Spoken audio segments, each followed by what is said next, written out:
So இது வந்து ஒரு பேசிக் டேட்டா டைப்ஸ் கேட்க பயோஸ்டாட்டிக்ஸ் அப்படின்றது. இப்போ இந்த பர்சனுக்கு வந்து பிபி வந்து இவ்வளோ இருக்குது, இந்த பர்சனுக்கு வந்து பிபி வந்து இவ்வளோ இருக்குது, இந்த மாதிரி 4 பர்சனுக்கு வந்து பிபி வந்து இவ்வளோ இருக்குது. ஆனால் இவங்க 2 பேருக்கு வந்து ஒரு இப்போ 10 டிஃபரன்ஸ் இருக்குது, இதுக்கு வந்து 10 டிஃபரன்ஸ் இருக்குது. அப்போ அந்த வேரியேஷனை வந்து கண்டுபிடிக்கிறதுக்கு அப்போ இந்த பாப்புலேஷன் அப்போ கம்பேர் பாப்புலேஷனுக்கு வேரியேஷன் வந்து இருக்குது, அதை கம்பேர் பண்ணுறதுக்கு. அப்போ வேரியேஷன் அந்த வந்து இருக்கிற வேரியேஷன் வந்து இவங்களுக்கு வேரியேஷன் நான் சிக்னிஃபிகண்ட், ஆனால் இவங்களுக்கு இருக்கிற வேரியேஷன் வந்து சிக்னிஃபிகண்ட். அப்போ அந்த பி வேல்யூஸ் வந்து இது வந்து நாட் சிக்னிஃபிகண்ட் வேரியேஷன், இங்கே வந்து சிக்னிஃபிகண்ட் வேரியேஷன்.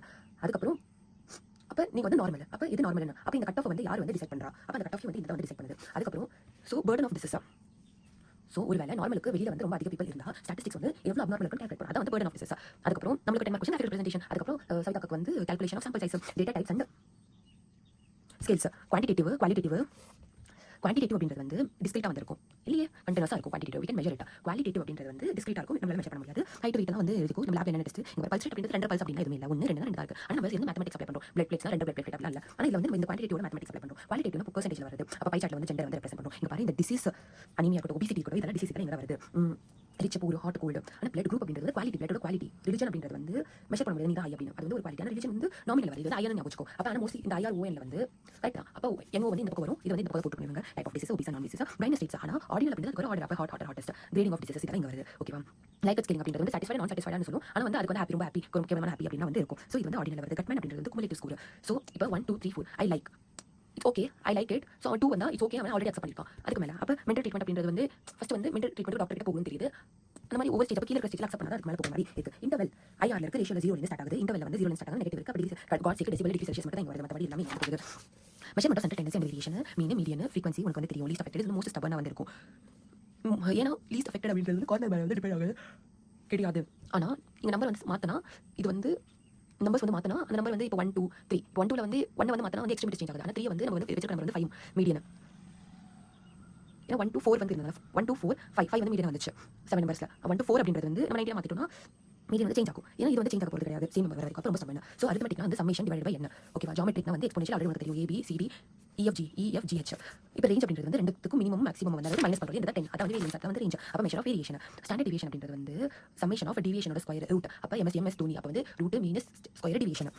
வேரியன்ஸ் அப்படின்றது வந்து அதோட ஸ்கொயர் ரூட் வந்து எடுத்துக்கணும், MS தோனி மட்டும் தான். கோஎஃபிஷியன்ட் ஆஃப் வேரியேஷன் அப்படின்றது வந்து இப்போ மீன்லேருந்து எவ்வளோ டிவைட் இருக்காங்க, அப்போ மீன்லேருந்து எவ்வளோ டிவைட் இருக்கு. கோஎஃபிஷியன்ட் ஆஃப் வேரியேஷன் அப்படின்றது இவனுக்கு ஒரு ஸ்டாண்டர்ட் டிவியேஷன் கிடைச்சிருக்கும், அவனோட ரிசல்ட்ல அவனுக்கு ஒரு ஸ்டாண்டர்ட் டிவியேஷன் கிடைச்சிருக்கும். அப்போ அந்த ஸ்டாண்டர்ட் டிவியேஷன் வந்து அவன் வந்து மீனால டிவைட் பண்ணுறான் into 100. அதுதான் வந்து கோஎஃபிஷியன்ட் ஆஃப் வேரியேஷன். இப்போ நார்மல் டிஸ்ட்ரிபியூஷன் கர்வ் வந்து பெரிய ஷேப் இதெல்லாம் இருக்கும், இதெல்லாம் வந்து பெர்சன்டேஜ்.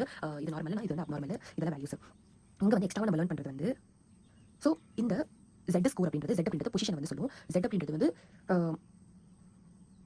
அப்போ நீ வந்து எவ்வளோ ஸ்கோர் பண்ணியிருக்க, இங்கே வந்து 180 மார்க் வச்சுட்டு 175. அப்போ ஸ்டாண்டர்ட் டிவியேஷன்லேருந்து எவ்வளோ தூரம் இருக்கு, அப்போ மைனஸ் மீன். அப்போ மீன் வந்து இதுலேருந்து நீ எவ்வளோ அப்சர்வ் பண்ணணும், அதை டிவைட் பண்ணி மைனஸ் நீ எவ்வளோ தூரம் இருக்கு, அப்போ எவ்வளோ ஸ்டாண்டர்ட் டிவியேஷன் டிவைட் ஒரு ஸ்டாண்டர்ட், அப்போ எவ்வளோ ஸ்டாண்டர்ட் டிவியேஷன் இருக்கு. அப்போ அதான் வந்து செட் ஸ்கோர். மோஸ்ட்லி நம்ம நார்மல் அப்படின்றது வந்து இங்கேருந்து இது வரைக்கும் எடுப்போம். அப்போ இது வந்து 2 ஸ்டாண்டர்ட் டிவியேஷன் சொல்லும்போது 1.96 ஸ்டாண்டர்ட் டிவியேஷன் தான். ஏன்னா பெர்சன்டேஜ் வந்து இன்க்ரீஸ் ஆகுது. இது வந்து 4 5 இதெல்லாம் 2 ஸ்டாண்டர்ட் டிவியேஷன். பாய்சன்ஸ் ரேஷியோ அப்படின்றது வந்து ஒரு பர்டிகுலர் டைம்ல வந்து எவ்வளோ ஃப்ரீக்வன்சி வந்து ஆகுது, அதில் வந்து ஒரு ஈவெண்ட் ஆகிற ஃப்ரீக்வன்சி. அப்போ ஒரு சைட் ஆஃப் காயின் மட்டும் தான் தெரியும். ஹாஸ்பிட்டலுக்கு எவ்வளோ ஹெட் பேஷண்ட் வராங்க, எவ்வளோ வரல அது தெரியாது. எவ்வளோ பேஷண்ட் வராங்க, எவ்வளோ வரல அது நமக்கு தெரியாது. Only one and half variable, அது வந்து இண்டிபெண்டன்ட் வரது வரது, அது வந்து இண்டிபெண்டன்ட். அதுக்கப்புறம் வந்து P வேல்யூஸோட கான்செப்ட் வந்து பார்க்கலாம். P வேல்யூ Z வேல்யூ வந்து பார்த்தா P வேல்யூ வந்து ப்ராபபிலிட்டி. அப்போ வந்து probability of event to happen. Okay. அதுக்கு முன்னாடி P வேல்யூல வந்து இருந்துச்சுன்னா நம்ம வந்து ஸ்டாண்டர்ட் டிவியேஷன், ஸ்டாண்டர்ட் எரர் என்னும். எரர்னா வந்து மீன். ஸோ இப்போ இது எதுக்கு யூஸ் ஆகுனா வந்து ஒரு ரிசர்ச் ஸ்டடிக்கு யூஸ் ஆகுது, நம்ம கான்ஃபிடன்ஸ் லெவலில் வந்து கண்டுபிடிக்கிறதுக்கு யூஸ் ஆகுது. அது கான்ஃபிடன்ஸ் லிமிட் P வேல்யூ வந்து அப்ளிகபிள் ஆகுது. இப்போ ஒரு ரிசர்ச் வந்து பண்ணுறாங்க இந்தியாவில், நம்ம இங்கே அங்கே குஜராத் பஞ்சாப் எல்லாத்தையும் அவன் வந்து இவ்வளோ வேல்யூ இருக்கு mean plus standard deviation mean add பண்ணிட்டு டோட்டல் மீன் டிவைட் பண்ணிக்கலாம். அதே மாதிரி ஸ்டாண்டர்ட் டிவியேஷன் ஆட் பண்ணிட்டு டோட்டல் ஸ்டாண்டர்ட் டிவியேஷன் டிவைட் பண்ண முடியாது. அப்போ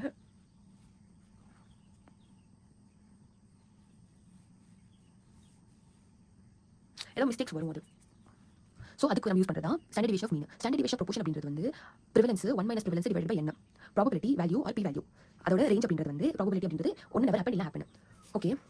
டிஸ்ட்ரிபியூஷன் கர்வ்ல வந்து இப்போ இந்த ப்ராபபிலிட்டி வந்து மீன் கிட்ட வந்து ஹேப்பன் ஆகுது 1, அது போக போக 0. ஸோ P வேல்யூ வந்து 0.05க்கு கீழே P வேல்யூ வந்து எஃபெக்டிவ்னஸ் ஆஃப் ட்ரக் வந்து கம்பேர் பண்ணணும். அப்போ இப்போ பாரு, இது வந்து நல்ல ஹைபோதசிஸ் அக்செப்டட், அதாவது எந்த எஃபெக்டிவ் இல்லை, நல்ல ஹைபோதசிஸ் ரிஜெக்டட். இது சம கான்செப்ட். இப்போ உங்களுக்கு வந்து P வேல்யூ வந்து 0.05 இங்க வந்து 0 ஆகுதா, அப்போ 0.03 இருக்கு, அப்போ இங்க வருது. அப்போ நல்ல ஹைபோதசிஸ் வந்து நீங்க வந்து ரிஜெக்ட் பண்ணிட்டா, அப்போ உங்களோட ஹைபோதசிஸ் அக்செப்ட் பண்ணிட்டா, அப்போ வந்து விஷயம் சிக்னிஃபிகன்ட். ஆனால் அதுக்கு மேலே வந்து நாட் சிக்னிஃபிகன்ட். ஓகேவா. இப்போ இதுதான் நம்ம நார்மலாக ஸ்டாண்டர்ட் எடுத்துருக்கோம். ஆனால் சில ஆத்தர்ஸ் வந்து கம்மி பண்ணிருப்பாங்க. அப்போ ப்ரீவியஸ்லி நாட் சிக்னிஃபிகன்ட் இருந்தது சிக்னிஃபிகன்ட்டா மாறி இருக்கு. அப்போ நல்ல ஹைபோதசிஸோட ரிஜெக்ஷன் வந்து இன்க்ரீஸ் ஆயிருக்கு, அப்புறம் நம்மளோட ரிஜெக்ஷன் வந்து இன்க்ரீஸ் ஆயிருக்கு. அப்போ டைப் 1 எரர் அப்படின்றது வந்து நல்ல ஹைபோதசிஸ் வந்து ட்ரூவாக இருந்திருக்கு, அந்த ரிஜெக்ட் வந்து ஆல்ஃபா எரர். அந்த ஆல்ஃபா எரர் அப்படின்றது வந்து நல்ல ஹைபோதசிஸ் ரிஜெக்ட் ஆயிட்ட பிறகு அப்போ ஒரு எஃபெக்ட் ஜஸ்ட் பை சான்ஸ். ஆனால் வந்து that doesn't make any sense. Make சென்ஸ்னா வந்து ஓகே, அதுதான் வந்து நம்மளோட நல்ல ஹைபோதசிஸ் ரிஜெக்ட் ஒரிஜினல் சிக்னிஃபிகன்ட். அப்போ இது வந்து டைப் பண்ணிடுறாரு. இப்போ இதில் வந்து 98ல வந்து மிச்சம் இருக்கிறதுல வந்து டைப் பண்ணிடுறாரு. 95 5% ஆல்ஃபா எரர் அப்படின்னு சொல்றாங்க. ஓகேவா? இப்போ test of significance and probability rules and regression analysis ரொம்ப ஈஸி. ஒரு குவாட்ரேட்டிக் தெரியும், பாராமெட்ரிக் வந்து நான் பாராமெட்ரிக் வந்து அந்த டெஸ்ட் எப்படி பண்ணுறது தெரியும், கை ஸ்கொயர் டெஸ்ட் எப்படி பண்ணுறது தெரியும், டிக்ஸான் தெரியும், ஷிமோவ் தெரியும். இப்போ இதுதான் வந்து நார்மல் சொன்னா இதுதான். இது வந்து கேஸ்னு சொல்லுவாங்க. அதுக்கப்புறம் ஒரு ஆர்டினல் எண்ணுல வந்து தெரியும். கப்பா அப்படின்றது வந்து இப்போ ரெண்டு அக்ரிமெண்ட் இருக்கு. நம்ம அப்சர்வ் பண்ண அக்ரிமெண்ட், நம்ம எக்ஸ்பெக்ட் பண்ண agreement. By total agreement, expected agreement. So எப்பவுமே வந்து எக்ஸ்பெக்டேஷன்ஸ் வந்து மைனஸ் பண்ணணும். அப்போ நம்ம கொடுத்த அக்ரிமெண்ட் அப்படின்றது வந்து நியர்பை 1 வந்துச்சுன்னா அதுக்கப்புறம் எவ்வளோ பெர்ஃபெக்டாக இருக்கு அப்படின்னு கண்டுபிடிக்கும் agreement between observers. Caplin மியர் analysis அப்படின்றது வந்து இப்போ ஒரு டிசீஸ் வந்து ஏஜ் இன்க்ரீஸ் ஆகும், அங்கே வந்து மார்டலிட்டி இன்க்ரீஸ் ஆகும். ஓகேவா?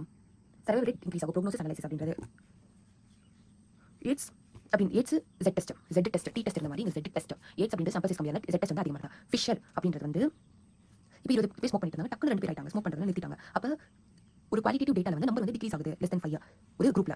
க்ரோன் பிளான்ஸ் ஆல்ஃபா உங்களுக்கு தெரியும். அப்போ எவ்வளோ கன்சிஸ்டன்சி, இப்போ ஒரு கொஸ்டினோட கன்சிஸ்டன்சி வந்து ஈஸி மைல்டு மாடரேட் அந்த மாதிரி வந்து பண்ணாங்க. அந்த மாதிரி probability rules and regression. Probability rules அப்படின்றது வந்து ஆர் அண்ட் வந்துச்சு போத் வந்துச்சு அப்படின்னா வந்து ஆட் பண்ணுவோம், இல்லை மல்டிப்ளை பண்ணுவோம். அந்த ஏர்னா வந்து ஆட் பண்ணுவோம். ஸோ ஆட் பண்ணுறது வந்து இதையும் ஆட் பண்ணுறது, ரெண்டும் இருக்கிற மாதிரி ஆட் பண்ணுறது. ரெக்ரெஷன் அப்படின்றது நமக்கு ஒரு டேட்டா தெரியும். அப்போ அது வந்து லீனியர் ரெக்ரெஷனில் அப்ளை பண்ணுறது. அந்த டேட்டாவை வந்து ஸ்டாட்டிஸ்டிக்ஸ் யூஸ் பண்ணுறதுல போயிட்டே இருந்துச்சு. நம்ம வந்து ஒரு கொஸ்டினுக்கு வந்து ஆன்சர் வந்து நம்ம கண்டுபிடிச்சலாம், ப்ரெடிக்ட் பண்ணிடலாம். அப்போ யூனிவேரியேஷன் மல்டிவேரியேஷன் ஒன்று இருக்கு.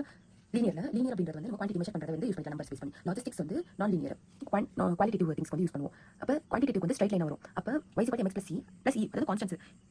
m அப்படின்றது ஸ்லோப், x c வந்து y ல இருக்க எவ்வளோ இன்டர்செப்ட்ஸ் இல்லைனா 0 எழுதிக்கலாம். e அப்படின்றது வந்து இதை கண்டுபிடிக்க ஓகே.